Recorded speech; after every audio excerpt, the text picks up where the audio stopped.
Cryptocurrency this week, all about wallets. In this video, we are going to talk about wallets. We're going to talk about why this is a really important piece of Pi, and I am going to talk about what my thoughts and my opinions are. You definitely don't want to miss this because there's some very big ramifications inside of all of this, and honestly, I'm pretty excited about all of this. Why am I excited? Well, my friends, you are going to have to stay tuned because we're going to cover all of that and so much more coming right up.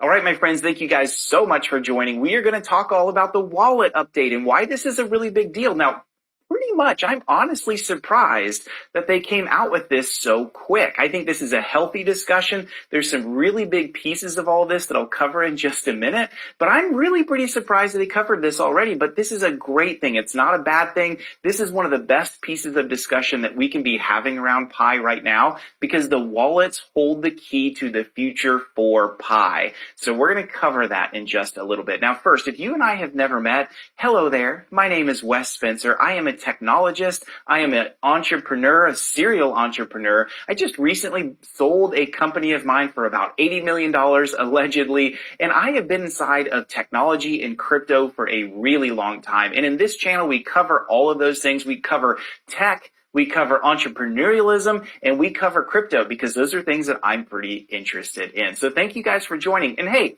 if it's our first time or you've been watching a lot, hit the subscribe button. Would you do that for me? If you like the video, hit the like. That just continues to help me grow this content. And definitely hit the bell if you want to be notified. I've heard from some people like, I forgot that you had this video come out. Well, make sure you've got you hit the bell and make sure it's selected for all so you can always see when I have new content coming out. Okay, so in this video, there was some great discussion around the wallets themselves. And the core team, you guys know, one of the big things I had asked them to do was say, will you be more public? Will you lead from the front? And guys, round of applause for them. I mean, they've done that. They've done a great job of it. And this is a perfect example. If you haven't watched their video, you can go see it on their YouTube channel, or it may still be on the app itself. And there's currently a survey where they're asking you this question. What would you like to see, a custodial wallet or a non-custodial wallet? So let's talk about wallets for a minute. If you're pretty experienced in the world of crypto and you know everything about wallets and how they work, just skip this section, just go right to the next. But I know many of you are brand new into cryptocurrency, and that is awesome. In fact, Pi has been your gateway to get in. That is the coolest thing ever. And so I am an educator at heart, and I love to kind of teach and explain concepts of cryptocurrency. And so if you're new to wallets and you want to kind of learn why this update is so important and why Wes is so excited about this in the Pi world, well, let's talk about it for a minute. So wallets are very simple. Think of this as your ability to buy, hold, receive, transfer cryptocurrency. All cryptocurrencies are based upon this concept called public key cryptography. In other words, you have two keys. You have a public key that I use to receive things from other people, and I have a private key that's secret only to me, and it's what I use to authorize a transaction. My private key is what I use to be able to say, I am authorizing me to send this cryptocurrency to you. And here's the deal. If I lose my confidentiality to that private key, in other words, if somebody steals my private key, it's like they stole my wallet out of my pocket, and they have the ability to do whatever they want inside of that wallet. So that's kind of a basis of how wallets work. You have two different associated keys, a private and a public. And so when we're talking about wallets, especially what you saw the core team talk about, they're talking about that private key, that private wallet that belongs to you.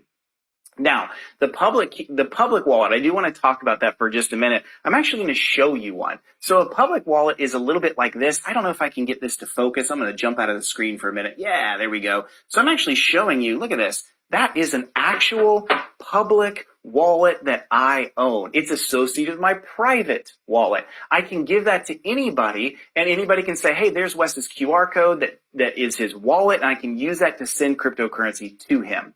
And then my private key, I need to keep secret. I don't want you to know about it. I don't want anyone else to know about it because it's what authorizes my ability to receive and trade and hold and send my cryptocurrency itself. So that's a quick primer on wallets. I hope that kind of helps you a little bit. So what is going on in the video? Well, in the video itself, the core team talked about what kind of wallet should we do? Should we do a custodial wallet or a non-custodial wallet? And I have a ton of thoughts on this, but first of all, a custodial wallet is super simple. It's a wallet that they hold, that the Pi team kind of manages. Think of it as web-based. It's probably going to be delivered through the app itself.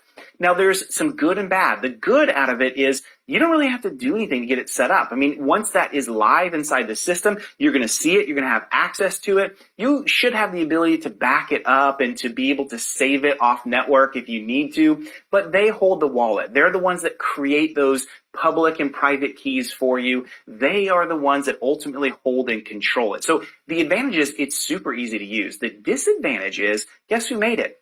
The core team made it. The Pi team itself made it.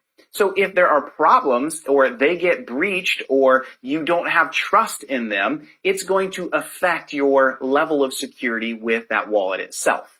So you see the trade-off here? With a custodial wallet, they're your custodian. They're handling it for you. They're keeping it up. They generate it. You don't really have to do anything, but you have to trust them. The flip side is a non-custodial wallet. This is where they give you the ability to download and create your own wallet. There are many examples of this, both hardware and software wallets for other cryptocurrencies like Bitcoin, where you create your own wallet. Now, here's where that's awesome. And let me talk about the disadvantage too. Where it's awesome is you own it. You create it. If you do it in the right way, there is no one else that's ever going to know how you created that wallet. It is all you. It is about as secure as you can make it. The disadvantage is you have to do it yourself. You have to set it up. You have to control it. You have to secure it. You have to maintain it. See the difference? So there's trade-offs. There's not necessarily a right or wrong way to go. And the core team wisely is just letting the community vote. What do you think? What should we do? Custodial or non-custodial? So what do I think about it? I want to finish this video on that. It's a short video today, but here is what I think. I am a security guy. I'm a cybersecurity guy. So my natural bent and inclination is going to say non-custodial wallet. Let me handle it myself. That's what I do for a lot of the cryptocurrency I might or might not own. You'll never know. But I love that aspect because I'm capable of doing it. But I'm also an entrepreneur. And one of the things I've learned about building and selling companies is that you have to be ultra concerned about the user experience. You've got to keep the user in mind in what you do. The last company I sold for $80 million, you don't sell it for that amount of money unless you are able to truly understand your user base and deliver for them. And so what do I think? I think this is why custodial wallets need to come first. Because a few different reasons. First of all, if I have a custodial wallet, it's quick to get it up and running. It is simple to get it set up, and I'm going to have a great user experience because keep in mind, the majority of Pi users aren't like cryptocurrency experts. They've just gotten into this because it's web-based, it's simple to get set up, and they don't know how to go and create a non-custodial wallet and secure it. And what are the ramifications? Well, if they get it stolen, if it gets hacked or whatever, that's going to be a problem for them because then they're going to get mad and everything got stolen from them. It's just not a good way to get started from a user experience perspective. And secondly, just because Pi starts with a custodial wallet doesn't mean that they can't move towards a non-custodial wallet down the road. And so if you're super privacy conscious, what would you rather have? No ability for access to your Pi like you have right now? No ability, you just see it in the app, but you have no wallet behind it? Or would you like to have the ability to at least start with a custodial wallet and then as soon as they offer non-custodial, move to it? It's the best of both worlds, my friends. And so that's why I am heavily in the camp of let's start with custodial because we're going to have a great user experience. We don't have to worry about our non-technical users not understanding it. They can use it. They can get it set up. They can control it. And many of them, let's be honest, are going to leave it that way long term. If you don't believe me, look at who has the heaviest user base in crypto right now. Coinbase, Voyager, Kraken, Binance, all of those have custodial wallets built in. And am I saying that I recommend that you leave your crypto in those custodial wallets? Definitely not. Go watch my video on the rise and fall of Mt. Gox and you'll see the lessons learned out of that. But I'm just saying that most users do. They don't know how to secure their own wallets. And so because of that, a custodial wallet is the way you set it up. Another example is look at banking. If people had to keep their money in their own safes, in their own house, or under the mattress, or whatever it is, banking would be back to the 1940s Depression era. Nope, people like it in their app. They like it held by their bank. They like it because they can use the bank to move those funds around and do bill pay, all those kinds of things. And so my point is just this.